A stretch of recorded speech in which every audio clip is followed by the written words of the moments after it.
Ah, ọmọ Yorùbá, bàbá Tinubu ti pariwo síta o. Bàbá Tinubu ti pariwo síta. A ò rí eléyìí rí, a fi ń dẹ́rù bọ́ lọ́rọ̀ ni o. Ọmọ Yorùbá, tẹ bá gbọ́ àwọn ọ̀rọ̀ tí bàbá Tinubu sọ.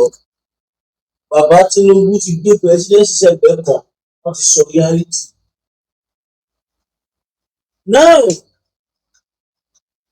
gbogbo ayé ń rí bàbá Tinubu bí èèyàn burúkú. Gbogbo ayé rí bàbá Tinubu bí èèyàn tí ò sunwọ̀n. Gbogbo ayé rí bàbá Tinubu bí ọ̀dájú abiyamọ. Bàbá Tinubu ní ara àwọn ìdí táwọn ṣe jáde. Also, I'm not speaking as a president now, I'm speaking as a normal one. Mo máa fẹ́ evidence ìwọ̀nyí tẹ́ máa gbọ́. Ọmọ Yorùbá, bàbá Tinubu ní kò kí ń ṣe torí corruption làwọn Fúlàní ṣe ń bá wọn jà o. Kò ń ṣe torí pé wọ́n pààyàn o. Kò ń ṣe torí pé àwọn jí owó o. Kò ń ṣe torí pé àwọn yọ subsidy o. Wọ́n ní torí pé àwọn jẹ́ igbe àwa ọmọ Yorùbá ló ṣe ń gbógun tàwọn. Àwọn lísì sí igbe àwa ọmọ Yorùbá. Àwọn dẹ̀ ń gbìyànjú láti dẹ́kun ẹkún àwa ọmọ Yorùbá, láti rí dájú wípé ìyà ò jẹ ọmọ Yorùbá ní gbogbo aspect of life. Ẹ̀ṣẹ̀ táwọn ṣe àwọn Fúlàní nìyẹn o. Alákọ̀ọ́kọ́, wọ́n bẹ̀rẹ̀ látòrí ọ̀rọ̀ orí Sunday gbogbo ara mọ̀, ẹ má jà tọ́ gbogbo ara mọ̀ nípa ẹ̀ta gbọ́ sí wípé àwọn àgbààgbà Fúlàní kàbà wọ́n yarí kanlẹ̀, wọ́n ní láyé kò sí tó jọ. Àmọ́ gẹ́gẹ́ bí ọmọ Yorùbá, ṣáwọn wá torí òṣèlú wá jẹ́ kó máa wà lẹ́yìn ojú ọjọ́ afọ́nú máa wulẹ̀ fọ́ o. Ọmọ mi ó gbòmìnira o. Bàbá wa ọba Ládọjà, ọba Rashidi Ládọjà, bàbá tàbí ń tọrọ bàbá, ọba tàbí ń tọrọ ọba, ọba tí yóò máa rí tó bá sì máa wù ní jẹ Ọlọ́run. Àwọn eléyìí ò lè sọ̀rọ̀ jù, wọ́n ní àpáwá rẹ̀ tiẹ̀, wọ́n ní àpáwá rẹ̀ tiẹ̀ láwọ̀ yìí. Now, ọ̀rọ̀ yìí wọ́n dà lọ síwájú, wọ́n dà lọ sẹ́yìn. Now, gbogbo ọmọ Nàìjíríà ẹ tẹ́tí bẹ̀rẹ̀ jẹ́ kẹ́gbọ́ mi. Mo máa play fídíò yẹn fún yín níwájú ọba májèlú. Ọ̀rọ̀ yẹn ẹnìkan ló sọ, ẹnìkan ló líkì ọ̀rọ̀ ẹ̀ síta bá ṣe gbọ́. Ẹnìkan ló wá wípé bàbá Tinubu sọ, ẹni ẹ̀ ló wá jáde síta ló wá sọ fún wa. Ẹ máa rí fídíò yẹn sí tí màá bí ọ fún wa. Bàbá Tinubu ní wọ́n ti rí pé wọ́n ti sense ẹni ẹ sọ pé àwọn north, ìlú tí north ni àwọn Fúlàní north as a whole tó fi ń gbógun ti bàbá Tinubu lè lè. Kò ń ṣètò ọ̀pọ̀ àwọn èèyàn wọn o. Kò ń ṣètò anything ti bọ̀ nítorí pé tẹ́bá rántí ní ṣé last year ní ṣá tí bàbá Tinubu tí wọ́n fún aviation school tó lọ kọ́ INEC sí region mi ní Nàìjíríà. Táwọn Haúsá yarí pé láéláé owó àwọn lọ fi kọ́ aviation wọn ìdúgbò lọ́dọ̀ àwọn kìnnìkan wọ́n lè gba INEC wọ́n gbé lọ sí kùkù. Wọ́n ní wọ́n tún gbọ́ pé wọ́n ní lára ìdí táwọn Fúlàní tí wọ́n fi ń gbọ́ orí kúkú tí wọ́n wí. Wọ́n ní wọ́n gbọ́ wípé bàbá Tinubu fẹ́ múùfù NDA Nigerian Defence Academy yóò ní Kaduna. Àwa jẹ́ ordinary branch ẹni máa wà Kaduna, headquarter àwa ní Èkó tàbí kó wà lọ́yọ̀ọ́. Wọ́n lè gbọ́ wọ́n fẹ́ yọ naval wing, Nigerian naval headquarter. Wọ́n fẹ́ mú ìfẹ́ lọ sí Èkó. Normal Èkó ló yẹ kó wà tàbí Rivers State níbi tí ó dùn tí Atlantic Ocean wọlé sí títí. Normal ibi tó wà lẹ́kún jẹ́ kọ̀dà.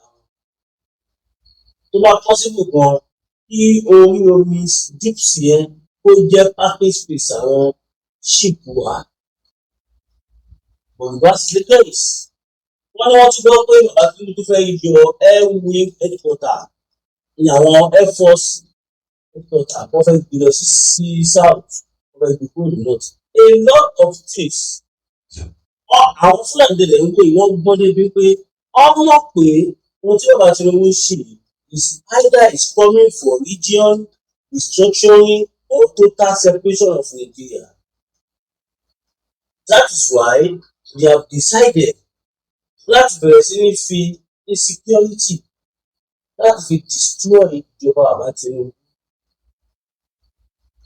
Nísìnyí inú àwọn Yorùbá ń dùn, inú Ìgbò ń dùn pé wọ́n fẹ́ yọ Tinubu. Tí wọ́n bá yọ ọ́, ǹjẹ́ mọ ìdí tí wọ́n tẹ̀ ti gbé Peter Obi wá? Ọ̀rọ̀ mi nìyẹn lọ́tọ̀. Gbogbo àṣírí ọ̀rẹ́ lè máa gbọ́ nígbà. Number one, ọ̀dàlẹ̀ betrayal ni Peter Obi. Wọ́n fẹ́ lu Peter Obi láti lè ṣí fún bàbá Tinubu nídìí. Fúlàní àjẹdà lè continue. Ẹ bá wò dáadáa, ẹni pọ́wọ́ tí bàbá Tinubu yọ yìí, ọwọ́ pé wọn ò rán ìyá láìja nínú ọmọ dáadáa. Ọwọ́ pé sẹ́ẹ̀ àní ohun gbogbo yín mo máa tú síta lẹ́ẹ̀kún, máa gbọ́ yẹ̀bẹ́yẹ̀bẹ́ síta lẹ́ẹ̀kọ̀ọ̀kan. Ìdí náà tẹ́ ṣe rí sudden light, sudden love láàárín àwọn Fúlàní àti Peter Obi àtàwọn kọ̀ọ̀kan bíi Jonathan. Ṣé mo tó sọ ọ́ kan? Mo ní last 3 weeks mo lẹ́nìkan sọ kankan pé Jonathan kan ń gbé bọ̀ ó ti yarí fún ọ́ tóun ò ṣe because ó lóun ò ṣe òun náà yẹn èyí tóun ti ṣe yẹn ó ti tó gẹ́. Ìfọwọ́ yìí bẹ̀rẹ̀ rẹ̀ kò dẹ̀ fẹ́ wá bá orúkọ ẹ̀ lórúkọ tó dáa tó ní ìfẹ́ bàjẹ́ ìfẹ́ sílẹ̀ ni because bàbá Tinubu wọ́n ti ṣe ìyẹn gbogbo àwọn ló dání tó gbé àwọn ní elders northern terrorists tó sọ wọn di cabal. Gbogbo nǹkan tí wọ́n avoid nìyẹn because Islam wà Nàìjíríà Fúlàní nìkan ló favour ifo kò favour Haúsá àwọn Fúlàní kan ló favour kò favour Haúsá débi tó máa favour Ìgbò ìtàbá tí wàá sọ fún àwa Yorùbá. Nítorí ìbéèrè tí wọ́n àlùwọ́ nígbà ìta sọ wípé oníkálùkù máa bá tiẹ̀ lọ. Tẹ̀wájú wò dáadáa ẹ̀rí pé ẹ̀rù fáyà táwọn kọ̀ọ̀kan sorry if I make mention of the old name but ìkan náà àwọn other elders ẹ̀rù fáyà náà dáa ní kò sọ tó pariwo síta pé Yorùbá nation agenda bíi Tinubu ń push pé Yorùbá ló ń push ó fẹ́ jẹ́ ó fẹ́ separate Nàìjíríà ni. Ǹjẹ́ mọ àṣírí tó fi yọ Jonathan? Ọ̀pọ̀lọpọ̀ ní torí chibogate irọ́ ni. Ẹ mọ̀ pé Jonathan pé fún confam ó pe conference kan tó yẹ pé conference yẹn òun ni bí gbogbo àwọn olórí ṣe máa jókòó jó ṣafẹ́ continue as one Nàìjíríà ṣafẹ́ continue àbí ká pé dóníkálùkù máa bá tiẹ̀ lọ àbí báwo. Ìpàdé yẹn ni Jonathan fẹ́ gbọ́dọ̀ ló pé fún ọwọ́ padà. I think we suspended it till after election. So wọ́n ti rí ọwọ́ tí Jonathan gbé ṣe mọ̀ pé Jonathan wà very very bitter. Mo gbọ́ gan-an lecturer ni he is not even a professor. So ó gbọ́ nínú ó gbọ́ níta ó mọ̀ tún amalgamation. Ká ní wọ́n dìbò ẹlẹ́kejì fún Jonathan ní Nàìjíríà ti máa kú because pressure táwọn Yorùbá nation ta give máa support. Ẹ wá owó táwọn ọ̀dà ẹ̀dà ti yọ wọ́n fi ṣe pé kàkà tó má jẹ́ sísè á fi ṣàwádànù ẹ̀rẹ̀ ṣe ayé ni Yorùbá ò ní kọ̀ọ̀kan tẹ́lẹ̀ dànù àfi dáwọ́ máa darí bí wọ́n ṣe ayé lára ní ìṣòro. Náà máa pè fídíò bẹ́ẹ̀ fún yàn máa pè fídíò ẹ̀rọ ó ti máa dàbí ìtọ́jú mi ti pọ̀ ẹ̀jẹ̀ ìsáré fi fídíò ìta bá ti wá òde tán àṣewà bọ́ sí ikú láti lẹ́yìn ìgbà yẹn. Ó yá ẹ wo fídíò náà. Politics. Northern politicians. You see, why is it that all of a sudden the Northerners are in love with Peter Obi all of a sudden? The Northern politicians are falling in love with Peter Obi all of a sudden. Why? Northerners. The fear of regionalization. You see, the smartness of the Northerners and the foolishness of the Southerners. You see, the Southerners don't understand the game that the North is playing, and politics is actually a game. And the Northerners are actually good, and they are the best at political games. Now, listen carefully. There are windows in the North that the Tinubu posture is actually his second tenure will actually brings about regionalization and Nigeria structure.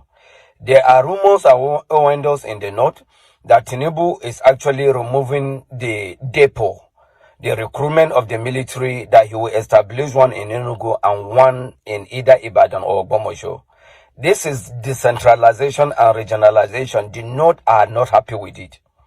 There are also windows that Tinubu will actually decentralize the Nigeria Defense Academy by removing it in Kaduna. According to the rumor that Tinubu will take the naval wing to Oron, that is Akwa Ibom or around Calabar axis. And there's also a rumor that he will also take the Air Force training wings out of Kaduna. And possibly at the end of the day, Kaduna may only be left with also a branch. The Norths are not happy with all of this. And the same pattern that was done to Goodluck in 2015, when they discovered the Northern and understand that restructuring and regionalization of Goodluck implementing the national confab will actually happen if Goodluck win the second tenure. The North sworn that for no reason that Goodluck will come back. They use the Chibok girl insecurity economics, and they also use economics and corruption issues against Goodluck, and they succeeded in removing Goodluck. It's the same pattern the Northerners are using today. Now, the Northerners have sworn that Tinubu will not come back in 2027. It's not because of incompetence. It's not because of economic failure. It's not even because of corruption. But it's just because the North are afraid of regionalization and restructuring. By the things I've earlier mentioned, the North are afraid of it. And they have sworn that Tinubu will not come back in 2027. That is what brings about the sudden love with the Northerners falling in love with Peter Obi all of a sudden. But the foolishness of the Southerner and the smartness of the North has making the North actually to be smarter. Now, before Kwankwaso actually agreed to be a running mate to Peter Obi, the North make sure they actually subdue Peter Obi to agree to a single term. One, the North knows very well that single term is not enough for Peter Obi to make any impact and to make any regionalization structure, or to even talk about restructuring or regionalization structure in 4 years. They know Peter Obi doesn't have the capacity to do that. So the fear of the North and the Northerners is, it's better they should actually vote Peter Obi, which will not have the time, the duration, the capacity to regionalize this country. And that is why they are going for Peter Obi. And they have seen the tendency of Tinubu, that if Tinubu mistakenly win 2027, Nigeria will be restructured, regionalization will take place. And guess what? Who will be the losers? The Northerners. So the Northern oligarchy know this very well. The Northern oligarchy, the Northern allies, and the Northern politicians, they are the beneficiary of the scam called Nigeria. So the love of the Northerners for Peter Obi is not actually out of good motives and good intentions. But the North are smarter and they are wiser. They are taking the advantage of the foolishness of the Southerners. Why should they not cry for insecurity? The insecurity that they not created. The Boko Haram, the bandit, the Lakurawas, who created it? The North. If you are talking about the economic failure of Tinubu today, Buhari was a president for 8 years, no single protest in the North. Despite the insecurity in the North, the train attack between Kaduna and Abuja happened in Kaduna. The school kidnaps in Kebbi, in Yobe, in Zamfara. There was no brouhaha in the north. There was no single noise in the north. But today, the north are actually shouting for the insecurity they create. And the Southerners and the foolishness of the Southerners, when they are shouting, Tinubu is not competent, Tinubu has failed, insecurity, Tinubu must go. They are actually sincere in whatever shouting they are shouting. But when the Northerners are shouting to remove Tinubu, they are shouting because they have interior motives. They are not shouting because Tinubu failed. They are not shouting because Tinubu is incompetent. They are shouting because of the posture of Tinubu for regionalization and restructuring. And the North will be losers. And that is why they are shouting. The foolishness of the Southerners, when you are shouting for Tinubu, be wise. And read between lines, be rational and be logical. I come in peace. Ṣé ẹni sọ̀rọ̀ dáadáa ni àbí kò sọ̀rọ̀? Ó dára nínú fídíò yìí, ẹ jọ̀ọ́ nítorí Ọlọ́run, ẹ bá a kọ sí comment section. Ẹ drop opinion yín. Ó níbi tí fídíò yìí lọ pẹ̀lú àwọn commentary yìí, ó níbi tó lọ. Ẹ jọ̀ọ́, we are not getting enough comments. Nínú fídíò kan, ó yẹ ká ti máa rí comment bí 50,000, 20,000 comment bí oníkálukú máa bá comment section rojọ́. Yes, ló jẹ́ pé rí nìyẹn. Now, alábọ̀dé ni Peter Obi. Peter Obi ti gbàbọ̀dé fún ilẹ̀ Igbo. Peter Obi nítorí pé ó rí bá àwọn ọmọ tó tó àṣírí ẹ̀ ló lè sáré jáde lánàá àbíjẹta kọ́ ni. Torí pé ẹni yẹn ṣe fídíò síta, Peter Obi ti rí fídíò yẹn. Ó wá lọ àdẹ̀mọ́ ní manifesto pé tóun bá wọlé o, òun máa release Nnamdi Kanu, òun bá negotiate kíní tọ̀tọ̀ tọ̀. Torí pé orí báṣìírí òun ti tú ni. Kí ni Peter Obi ṣe? Ó lọ pàdé àpòpọ̀ pẹ̀lú àwọn Fúlàní. Òun lè ṣe ní tí wọ́n ṣe limited sí 4 years. Kí ló lè ṣe láàrin 4 years? Nothing. Níbi tí wọ́n bá dé dé níbi ìlédìí, kò sí nǹkan tí Peter Obi lè ṣe ní 4 years. Peter Obi ò dẹ̀ ní irú ẹ̀mí tí bàbá Tinubu ní pọ̀ bí aláìjá ìyá. Olóògùn ló lè ṣọkọ àjẹ́. Alágbára ló lè ṣe àwọn àkọ́kọ́ olóògùn. Àgbà tí gbàgbé bá dà láàmú. Peter Obi àwọn àṣìwò. Peter Obi dẹ̀ bá yá rẹ̀ níwájú àwọn. Orílẹ̀-èdè ó mọ̀ kó wọ́n lọ sẹ́nu ìwé ó mọ̀. Mo tọ́ bẹ̀ lò fún ni pé wọ́n fẹ́ fi ṣe collation irú tí wọ́n ṣe tó gbé Buhari wa tó fi kọ́ńtà Jonathan, the same thing àti dé security gbogbo ìlọ́jà ti papọ̀. Tó fi ṣe kí ni tó fi gbé Jonathan dànù. Wọ́n ti wá gbàgbọ́ pé ọmọ ológun jẹ ilé òsì Jonathan. Jonathan kò ṣe politician háún politician òṣèlú ọ̀jẹ̀ àwọn bàbá tí wọ́n tó lù ú. Jonathan dàbí ọmọ ọdún kan tó ń bá ọmọ 100 years jà ní. Kò tẹ̀ ní gbọ́gbọ́n jọra wọn. So now, Peter Obi ti gbà òde. Wọ́n gbé Peter Obi dìde láti silent Biafra agitation. Ìgbésẹ̀ fún yín because tí bàbá Tinubu wà bẹ́ẹ̀, ohun tó wà lọ́kàn àwọn Fúlàní ni wípé is either he is going to give out Yorùbá nation or Biafra, either of the two. Àti tó separate Nàìjíríà. Nǹkan mẹ́tẹ̀ẹ̀ta tí mo lè sọ ìlú tí tó pè náà. Structuring ni o, regional ni o, federalism, anything favour not. So kò favour àwọn Fúlàní, ó favour àwọn indigenous not, favour àwọn Fúlàní. Òun ló ṣe ń sa ògbé ló ń sá nísìnyí, wọ́n ń sáré àsápagídé.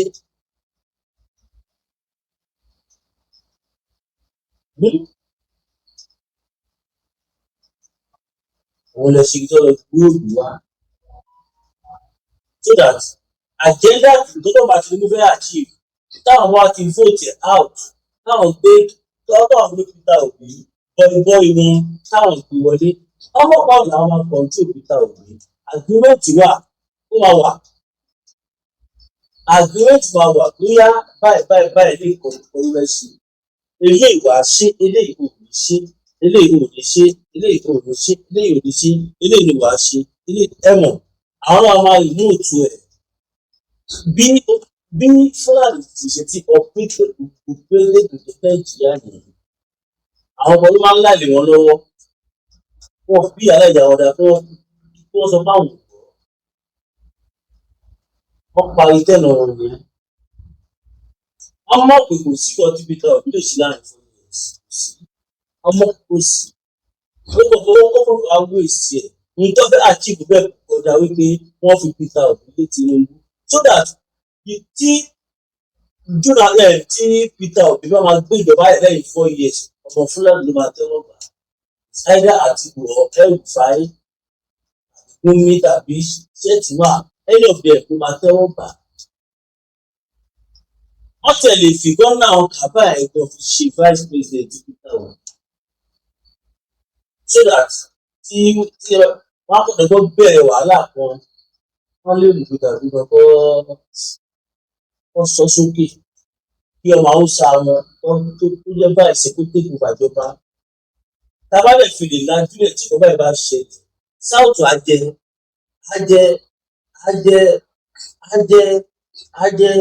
kánámbà ìyá àníjẹ́ ìyá o ìyá tó jẹ wá o ìdí ni pé fún ìdí èyí àti àwọn àṣírí tó tú sí wa lọ́wọ́ yìí wípé orí regional restructuring separation ló fà á táwọn Fúlàní tó ṣe dá ogun insecurity sílẹ̀ ṣùgbọ́n ìfà ìdábọ̀ náà ó ní kí bàbá Tinubu bí wọ́n invite Jonathan for a chat lórí peanut to throw him out of the villa.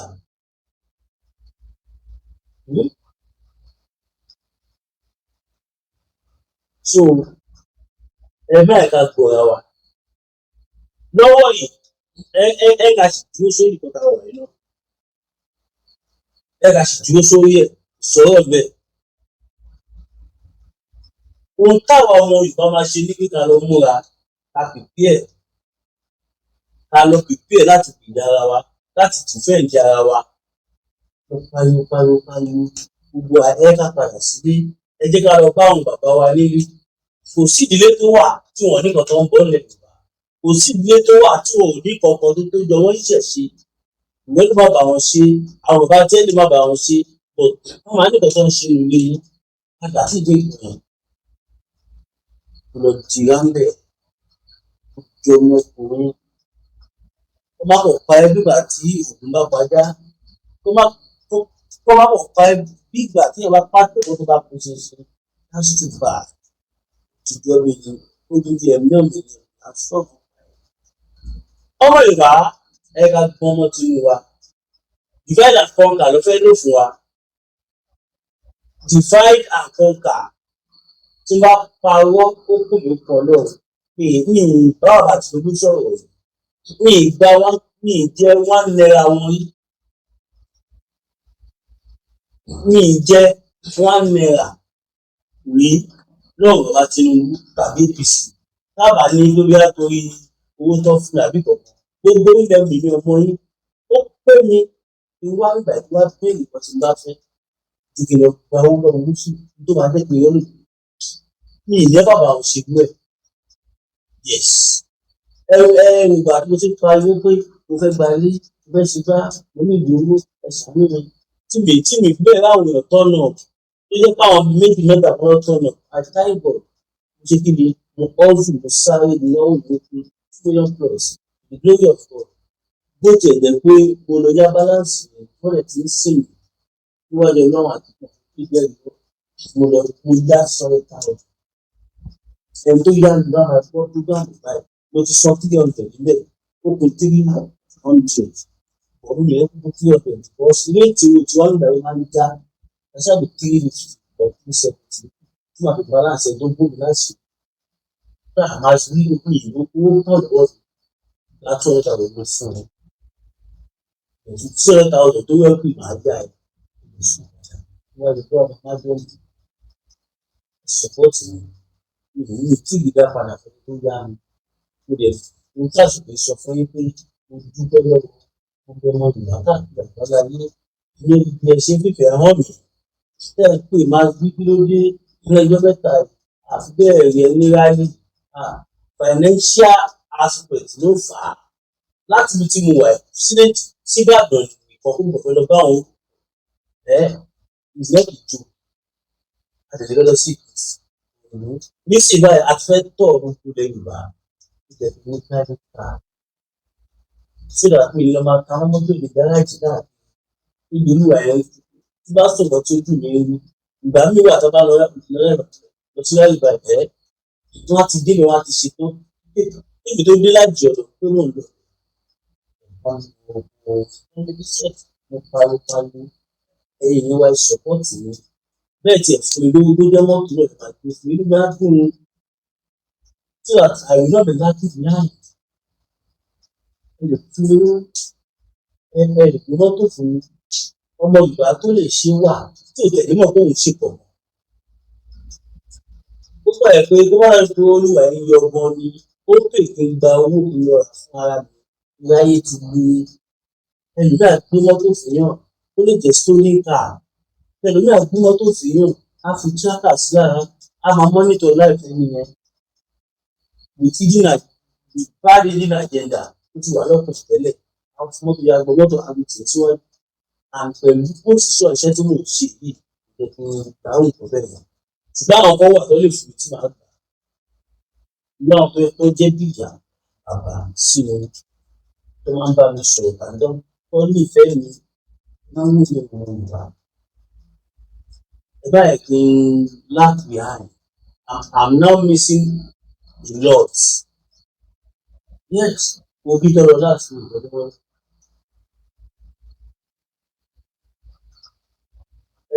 ọjà ibi wọn lọ mo wá gbé mi síbẹ̀ ìná bí a fi mẹ́ta sílẹ̀ ìná ti lọ kí ni síbẹ̀ ìná ẹgbẹ́ níbẹ̀ ẹ̀yìn wa ṣàtìlẹ́yìn fún mi ẹ sọpọ́ọ̀tì mi níbi náà ti ẹ̀gbẹ́ ti ká àwọn ọ̀gá fún wa ní ká fún àwọn fún mi ẹ sọpọ́ọ̀tì mi ẹnìkan ní kí lọ ná mọ́tò gbà àkọ́kọ́ ní tàbí yá wọn àṣọ wọn ní ẹ wọn gbà tó fẹ́ kéde mi tẹ̀lé ní tìrì ẹ̀yẹ ní tìrì yẹn làwọn wà wọ́n dẹ̀ mọ̀ pé mi tẹ̀lé ní tìrì wọ́n tó pè mí ní jẹ́ mo jókòó tó pè mí máa bí lọ́kùnrin lọ́mọ́zù tàbí kúrò náà sí ẹ̀ náà ní tó bá jẹ́ kó wá sọ fún mi kò sọ fún wa wọ́n ní àwọn máa sanwó àwọn condition àwọn gbọ́dọ̀ bẹ̀rẹ̀ sí fún nípa létí ìwé support wọ́n ní ẹsẹ̀ àti pé kìkì ìdìbò àwọn ìparọ́ ní fẹ́ ní mọ́tò fún mi wọ́n ní condition ẹ̀ nìyẹn o ní tèmi bá ti di pé táwọn máa náwó àwọn ilẹ̀ ìbàdàn àwọn máa lọ sí láàrin àti ṣé ẹni tó náwó fún púpọ̀ ní tìbí sílẹ̀ ìbàdàn lọ sí ó ń lọ dànù ní lẹ́sẹ̀kẹsẹ̀ mo lè kọ́ ti ẹṣin mo ní bó ṣe máa wọ̀ ẹ̀dì mọ́tò nínú ilẹ̀ hand off lórí ìdílé àìmọye àwọn voice lókè tí bá ṣẹ̀lẹ̀ sí ó wà nígbà tí mo fi gbé mo fi lọ yáwó tó máa dé wà lọ yáwó ìmọ̀ máa sọ́dọ̀ mo bá gbọ́ báwo ló sọ bẹ́ẹ̀ fẹ́ràn máa bá ìfowópamọ́ support mi ó yá fún ilé tàbí balance $360,000 àbí ọkọ̀ inú ẹ̀ka support owó náà fẹ́ ti mọ́tò kékeré kan ó máa fi lọ káàkiri 02141687040 02141687040 GTB William Olúwatósìn táwọn ọmọ ayélujára fóònù nọ́mbà tẹ̀lé pè mí síbi ẹgbẹ́sẹ̀lì síti sí mi àbẹ̀fẹ́ pè mí ṣàkíyèsí àbẹ̀fẹ́ kí n máa ń parí gbogbo tó ṣẹlẹ̀ látẹ́lẹ̀ gbé síta ẹ pè mí sórí +229 01 57 74 79 70 plus 229 01 57 74 79 70. WhatsApp yìí ni o tàbí 081 76 03 4216 081 76 03 4216 sísà òun nìyẹn o. WhatsApp yìí ni o ojú àdúrà fún mi bí ọ̀tá yẹn. Ẹ má gbàgbé lẹ́ẹ̀kan sí bàbá Tinubu ti mú gbé ta wọ́n ti tú àṣírí wọ́n ti fọ́gbà lọ́gbọ́n. Yes, mi blame wọn. Àìpariwo síta Jonathan òun ló sọ di ex-president. Tó bá yẹ kó pariwo síta ni tó bá yẹ kó pariwo síta ni tó tú àṣírí yẹn bóyá kó máa lo ATS ẹ̀ pé yes the same people tí wọ́n ń pààyàn tó ń dá insecurity sílẹ̀ àwọn náà ni wọ́n tún jáde tó ń pa àwọn èèyàn tó ń protest ọlọ́run ẹjọ́ Jonathan sùn ní White House ní Amẹ́ríkà United States America fọ́jọ́ Jonathan sùn tí wọ́n mú ìjọba ẹ̀ wọ́n bàjẹ́ lẹ̀ fún Buhari. Ọdún mẹ́jọ tí Buhari kù fún àtàdánù ìjọ fún Nàìjíríà tí gbogbo ilẹ̀ bá ti everybody àwọn Fúlàní family ẹ̀ nìkan ló gbádùn ìjọba yìí.